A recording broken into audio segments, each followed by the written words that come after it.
Fashion is so much more than what we wear.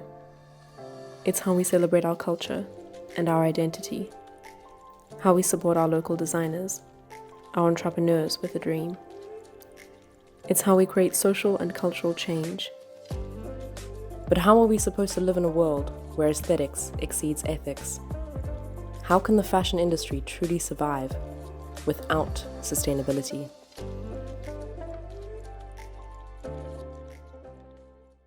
So when I think of sustainable and ethical fashion, I usually think of the procedure that goes into making the product.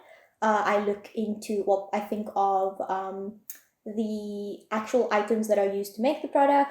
I think about the business structure of the business that sells the product and how they are ethical and also sustainable. When I think of sustainability, I think about, products that are good for the environment.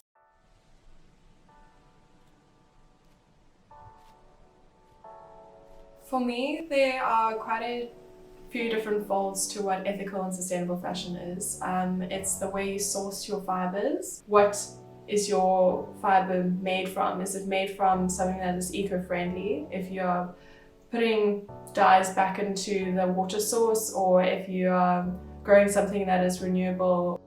It's also your CMTs, your cut, make, trim, all the people in your factories, if you're treating them fairly, fair working hours and wages.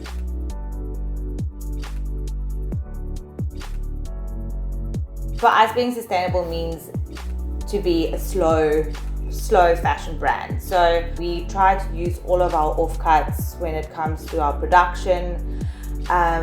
Like the small little tops that we did was also a result of offcuts. We're trying to work away rather than having to throw away the material.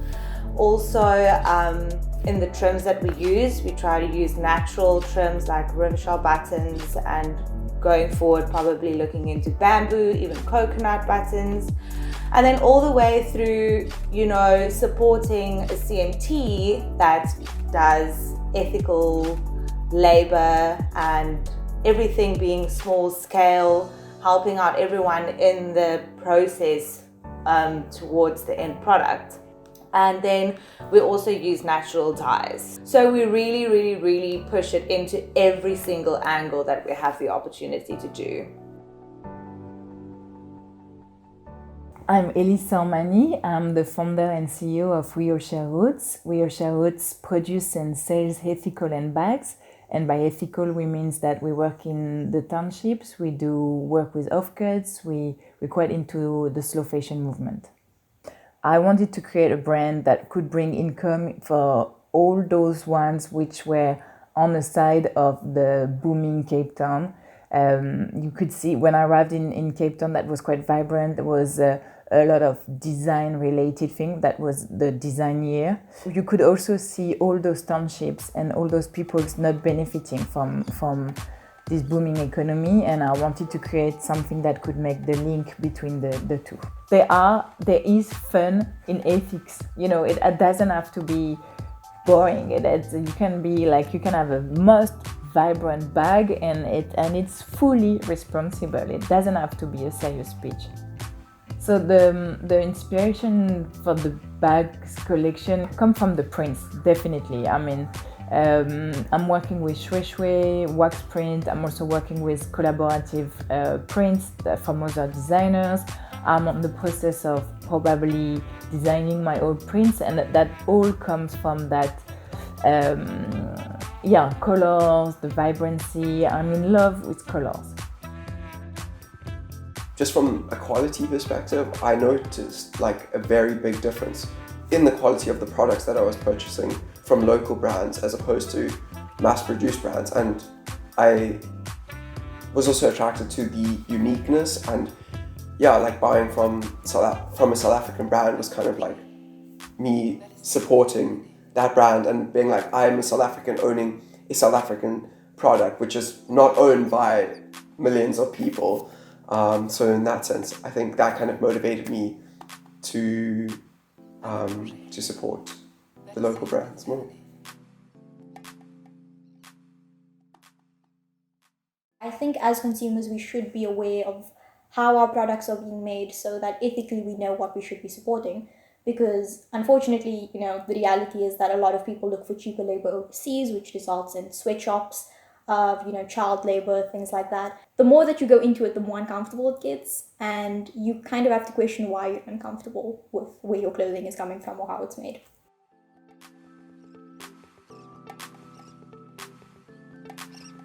I mean, every time you spend your money on something, it's a cast of a vote of what kind of society you want to live in. So if you go to H&M and you go and buy a brand new jersey, that money's not going anywhere into South Africa. It's just like leaving the country completely. It's not sustainable in any sense to do that. It's always better to support local, obviously, especially more now than ever. But it's more important in South Africa just because we need jobs and we need people to stop leaving. And I mean, there are so many talented designers in South Africa and so many are leaving, and those are essentially could be our means to get somewhere above.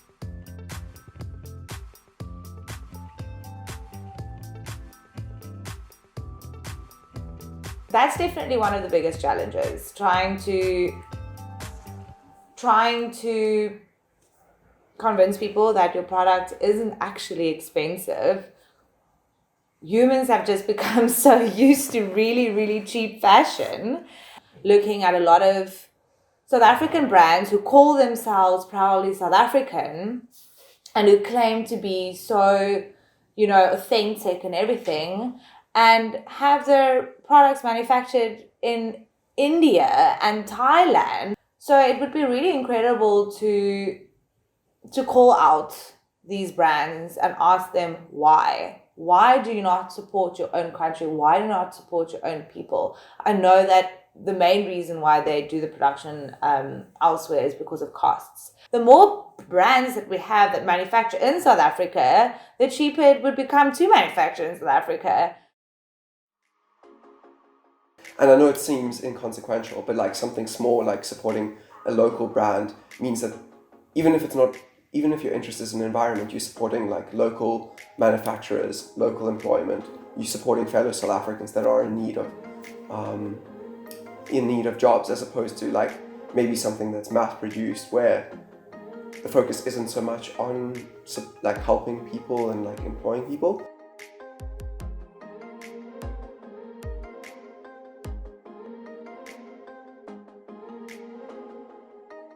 In Cape Town, I would think we're quite far away from everywhere, so it's quite difficult to access to sustainable trims, sustainable materials. Bringing the Pinatex to South Africa, it's quite expensive. It's been like a long journey. I'm contacted by a lot of brands which are asking and inquiring for the Pinatex. How did you get it? How do you deal with the taxes and everything? It's so expensive, and it's true actually. It's importing things are so expensive here. And also exporting them. I mean, you need to access to the international market as a brand, and you see. And I'm a foreigner, so I'm coming from Europe, where like courier costs are like you can send to Germany, Spain. You have the free return. Here you can't really offer that free return to your foreign customers because like the shipping is so expensive that you can't really afford that. The textile industry in South Africa is not doing great, and they actually closed down quite a few mills over the past few decades. So it's good to try and bring that up again by supporting something that's made locally. Especially like small local brands are struggling because they don't have the big capital to fall back on as international, less eco-friendly brands have. It's really important to show your support and give back to brands they're still struggling because the whole economy has taken a huge hit during COVID. I think COVID actually made me reprioritize what I should be spending and looking towards actually saving money instead of frivolously like spending money on like new items of clothing. Like actually start thinking about minimalism and like what I actually need.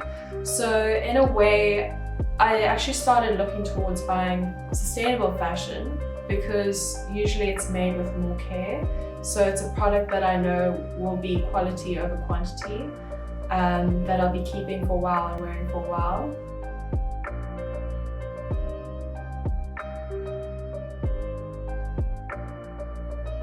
And the effect of COVID and the effect of lockdowns is that it takes a toll on people's livelihoods. And so, I mean, just from that alone, if you're supporting a local brand, you're supporting a fellow South African.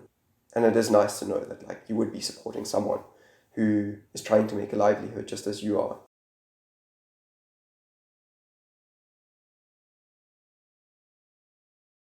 If you can't afford sustainable fashion brands, consider thrifting, consider buying secondhand, consider doing clothing swaps with your friends, selling clothing on Facebook Marketplace, because I know that people are always keen to buy secondhand clothing, especially if it's an item that's pretty unique.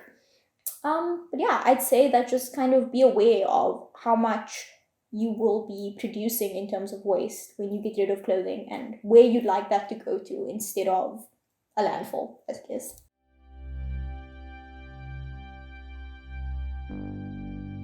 So, in terms of perhaps more secondhand things and buying into it, you actually start becoming more aware. You become a conscious consumer, which is truly like eye-opening once you start realizing that you're not only starting to save money, but you're supporting local, and also in the sense you not wasting these textiles perhaps have been around from the 50s and now you're wearing them again.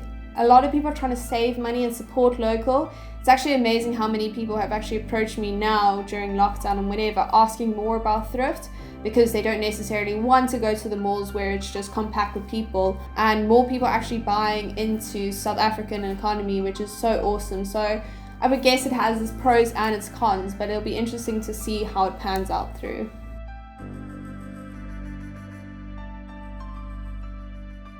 How can you not be sustainable? That's the way forward. So I definitely think there's a lot of opportunity, especially in South Africa. I think especially now after COVID, where a lot of people are looking nationally rather than internationally, or wanting to support national and local.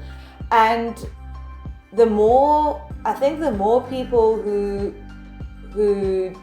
how would I say, joins the sustainable movement or the sustainable fashion movement in South Africa, the more opportunities there will be and the more empowerment there will be.